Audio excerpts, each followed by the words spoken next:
আপনারা কি জানেন বেদব্যাস রচিত মহাভারত সর্বপ্রথম কোথায় এবং কে পাঠ করেছিলেন? আজকে এই ভিডিও আমরা সেই পবিত্র কাহিনী সম্পর্কে জানব। চলুন তাহলে শুরু করি। মহাভারত কেবল একটি মহাকাব্য নয়, এটি ধর্ম, কর্ম, ভক্তি ও মানব জীবনের চিরন্তন দর্শনের এক অমূল্য ভাণ্ডার। এই মহাকাব্যের রচয়িতা হলেন মহর্ষি বেদব্যাস, যাকে আমরা কৃষ্ণদ্বৈপায়ন ব্যাস নামেও চিনি। তিনি মহাভারত রচনা করেছেন গণেশদেবের সহযোগিতায়। কিন্তু প্রশ্ন হলো, এই বিশাল মহাকাব্য সর্বপ্রথম কোথায় এবং কে পাঠ করেছিলেন?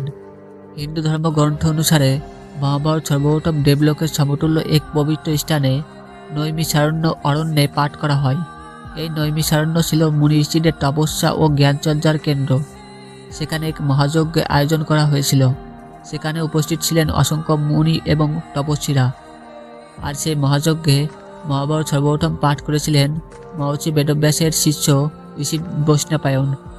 এই বৈষ্ণপায়ন এই মহাকাব্য পাঠ করেন রাজা জন্মেজয়ের সর্পযজ্ঞে। তিনি ছিলেন রাজা পরীক্ষিতের পুত্র এবং অর্জুনের বংশধর। গুরু বেদব্যাসের আদেশে বৈষ্ণপায়ন সম্পূর্ণ মহাভারত কাহিনী মুনি ঋষিদের সামনে আবৃত্তি করেন। পরবর্তীতে এই কাহিনী আরও বিস্তারিতভাবে ঋষি শ্রোতি বা উগ্রস্বর বা বিভিন্ন ঋষিদের শোনান।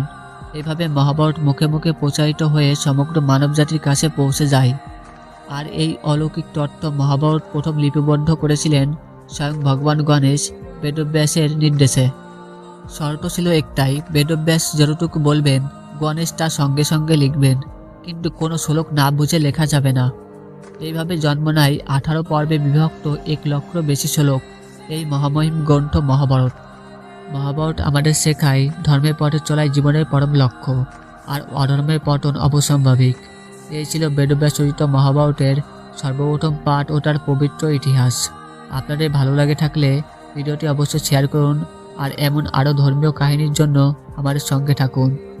জয় শ্রীকৃষ্ণ।